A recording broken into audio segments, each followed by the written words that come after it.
Halo teman-teman, perkenalkan nama saya Haris Nugroho, pengajar mata kuliah Hukum Laut di Fakultas Hukum Universitas Pancasila. Di video ini saya ingin menyampaikan ulasan singkat tentang keputusan Mahkamah Arbitrasi Internasional atau Permanent Court of Arbitration yang berkedudukan di Den Haag, Negeri Belanda. Mahkamah ini pada tanggal 12 Juli 2016 telah memutuskan perkara tentang Laut Cina Selatan yang diajukan oleh pemerintah Filipina terhadap klaim dan tindakan pemerintah Republik Rakyat Cina di kawasan tersebut. Sebelum saya sampaikan materi permasalahan, saya akan memberikan gambaran umum terlebih dahulu tentang wilayah Laut Cina Selatan yang sering disebut sebagai wilayah hotspot. Kenapa wilayah ini disebut sebagai hotspot atau titik panas? Yaitu karena di wilayah ini terjadi saling klaim kedaulatan dan hak berdaulat antara negara-negara pantai di sekitarnya, sehingga menimbulkan ketegangan dan apabila tidak ditangani dengan baik, bisa menciptakan konflik secara terbuka. Laut Cina Selatan merupakan salah satu jalur perdagangan dunia yang sangat sibuk, serta mempunyai nilai ekonomis dan strategis yang penting di kawasan Asia Pasifik. Kawasan ini juga kaya dengan sumber daya laut, baik hayati maupun non-hayati, seperti ikan, minyak, dan gas alam yang cukup besar potensinya. Sehingga sumber-sumber ekonomi ini telah mendorong negara-negara pantai di sekitarnya untuk saling klaim kepemilikan wilayah tersebut. Di laut ini terdapat gugusan kepulauan Spratly dan Paracel, serta Scarborough Shoal yang diklaim oleh negara-negara pantai sekitarnya seperti Brunei, Cina, Malaysia, Filipina, Taiwan, dan Vietnam. Namun demikian, meskipun diklaim banyak negara, pemerintah Republik Rakyat Cina yang juga mengklaim sebagian besar wilayah Laut Cina Selatan secara sepihak telah melakukan reklamasi besar-besaran di Kepulauan Spratly dan beberapa kali menghalang-halangi kapal-kapal Filipina untuk menjalankan hak berdaulatnya di wilayah ZEE Filipina. Filipina dan Cina sebenarnya telah berusaha untuk menyelesaikan masalah tersebut melalui perundingan secara bilateral, namun tidak berhasil mencapai kesepakatan. Oleh karena itu, kemudian Filipina mengajukan masalah Laut Cina Selatan ke Mahkamah Arbitrasi Internasional. Apa saja yang diinginkan Filipina dengan membawa kasus tersebut ke arbitrasi internasional? Pertama yaitu terkait dengan legalitas klaim Cina atas hak kesejarahan atau historic rights di dalam area yang disebut oleh Cina sebagai 9 garis putus-putus atau 9 dash line di Laut Cina Selatan. Yang kedua terkait dengan status fitur-fitur maritim tertentu di Laut Cina Selatan yang juga diklaim oleh Cina. Yang ketiga yaitu mengenai pelanggaran oleh Cina yang menghalang-halangi Filipina dalam menjalankan hak-hak berdaulatnya di wilayah ZEE Filipina, dan juga yang terkait juga dengan reklamasi Cina di Kepulauan Spratly yang telah merusak lingkungan hidup laut di sekitarnya. Kemudian bagaimana reaksi pemerintah Cina dengan tindakan Filipina membawa masalah Laut Cina Selatan ke Mahkamah Arbitrasi tersebut?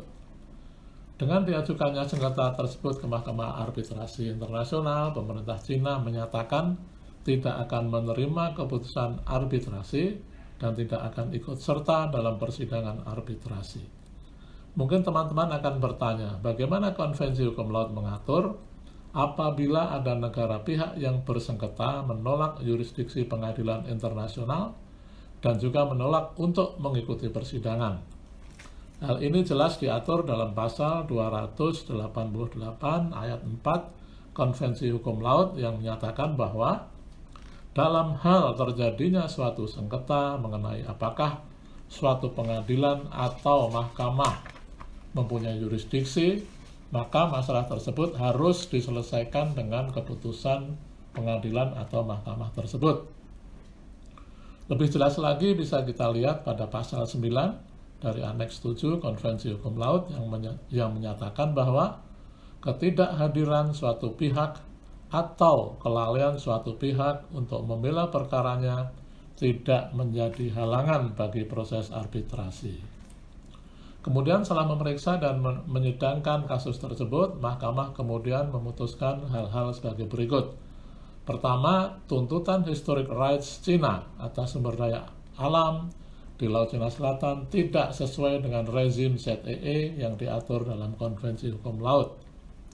Para pelaut Cina dan nelayan Cina seperti halnya juga para pelaut dan nelayan dari negara-negara pantai lainnya dalam sejarahnya memang telah memanfaatkan pulau-pulau yang ada di Laut Cina Selatan, tetapi tidak terdapat bukti otentik bahwa Cina pernah menunjukkan adanya kontrol efektif di Laut Cina Selatan, termasuk kekayaan alamnya.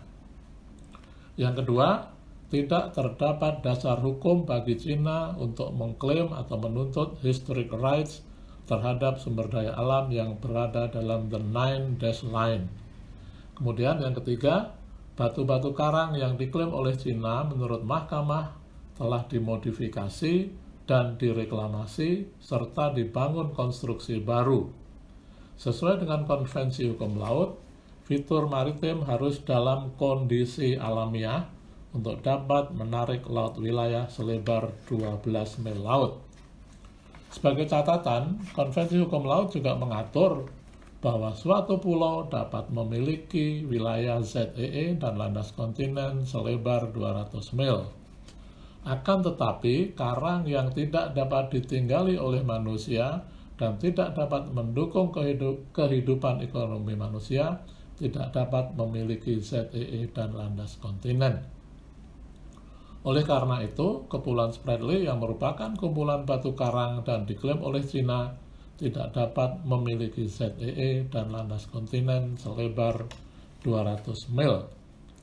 Kemudian juga ada hal-hal lain yang diputus oleh Mahkamah Arbitrasi, yaitu pertama, Cina telah mengganggu dan menghalang-halangi kegiatan nelayan Filipina dan kegiatan eksplorasi minyak yang dilakukan Filipina di wilayah hak berdaulat Filipina. Yang kedua, Cina telah membangun pulau buatan di perairan yang masih dalam sengketa, dan Cina juga dianggap telah gagal untuk mencegah nelayan Cina mencari ikan di wilayah ZEE Filipina. Yang ketiga, pembangunan dan reklamasi yang dilakukan oleh Cina di Kepulauan Spratly telah merusak lingkungan hidup laut di wilayah laut sekitarnya. Dengan keputusan arbitrasi tersebut, secara hukum Filipina telah memenangkan perkara. Dan dari keputusan dimaksud menunjukkan lemahnya klaim Cina di Laut Cina Selatan berdasarkan hukum internasional. Keputusan dari Mahkamah Arbitrasi Internasional bersifat final dan mengikat sebagaimana diatur dalam pasal 296 Konvensi Hukum Laut dan pasal 11 dari Aneks 7. Kemudian apa pengaruh keputusan mahkamah tersebut bagi Indonesia? Perlu diingat kembali bahwa selama ini Indonesia secara persisten dan konsisten menolak klaim Cina bahwa terdapat tumpang tindih wilayah ZEE Indonesia dengan wilayah laut yang diklaim oleh Cina. Dalam hal ini, posisi Indonesia cukup jelas bahwa klaim atas wilayah di Laut Cina Selatan hanya dapat dilakukan berdasarkan hukum internasional. Terkait dengan hal tersebut, yang kedua, maka keputusan Mahkamah Arbitrasi Internasional yang diuraikan di atas telah memperkuat posisi Indonesia dan klaim Cina terkait historic rights pada wilayah di dalam Nine Dash Line di Laut Cina Selatan tidak mempunyai dasar dan landasan dalam hukum internasional. Demikian ulasan singkat dari saya dan semoga bermanfaat. Terima kasih.